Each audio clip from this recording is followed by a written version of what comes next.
Well, the space journalist Dr. Ken Kremer joins us now from Florida. Ken, morning to you. Thank you. Well, it's night time for you, so thank you very much for staying up so late to talk to us. How much of a blow is this latest postponement? Well, it is a disappointment, but they have to be safe. So, we don't want to have a disaster. We don't want to rush into a disaster. So they have to be safe. So they did absolutely the right thing to delay it. They had hoped they had fixed all those hydrogen leaks, but as it turned out, they didn't. And so we'll just have to proceed from there. And for sure, I'm certain it's not going to happen until the middle of October. Nonetheless, Ken, with all the expertise, all the money that's being ploughed into this, it does seem a little bit surprising that these issues are coming up now. Will NASA admit an element of disappointment to all these disruptions?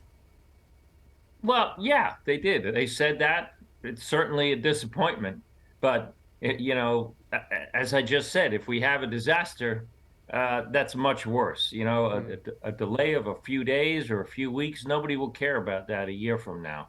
But if the rocket fails, that'll be the end of the program, most likely. So they have to do everything they can to ensure its success, and hopefully they'll be able to fix it. But it's an insidious leak. It's very hard to detect these hydrogen leaks. The problem is you can only detect them at cryogenic temperatures, means at minus 400 degrees Fahrenheit. When you're actually flowing liquid hydrogen through the fuel lines. You can't detect that at room temperature, at ambient temperature. So they can check it all they want, but until we actually cool it, you don't know if the leak is there. And the way they've been doing that so far is during launch attempts. Now, hopefully they'll be able to figure out a different way. Maybe they can do a partial fueling test, see if that seal is seated, and then proceed from the launch there maybe a few days later. That's some alternative that they're looking at today that actually asked about at the briefing this afternoon.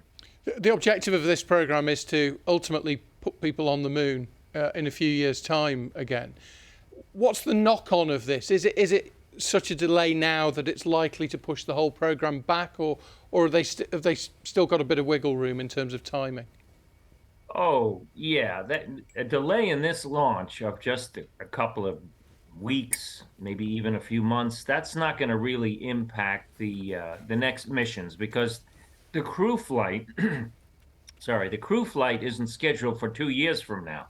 So they could probably launch this, 6 months from now, and it wouldn't really impact the timeline.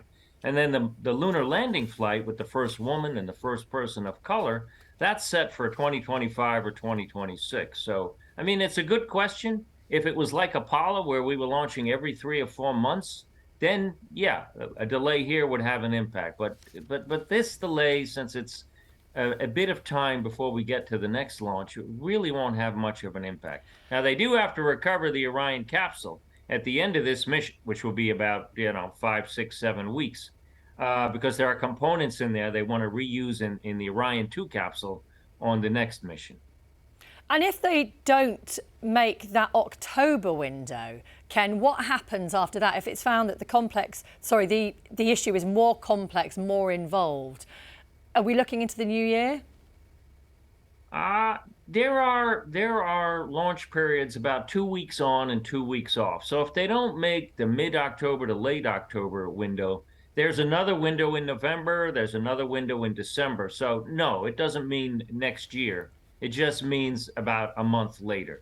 So they're going to roll it back to the VAB, do a little bit of work, do whatever work they need, actually, fix it, then they'll roll back out. That whole process, rolling it into the VAB, doing the repair work, and then rolling it back out to the launch pad is 4 to 6 weeks. That's why it's really not possible to launch any time before the middle of October. Plus, NASA has a crew flight to the International Space Station scheduled for around October 3rd, and that they really want to go forward, so they can't really launch SLS in the early October timeframe. Dr. Ken Kremer, thanks so much for talking to us this morning. We're really grateful to you. Thank you. Well, really, thanks for having me on. It's a pleasure to work with you.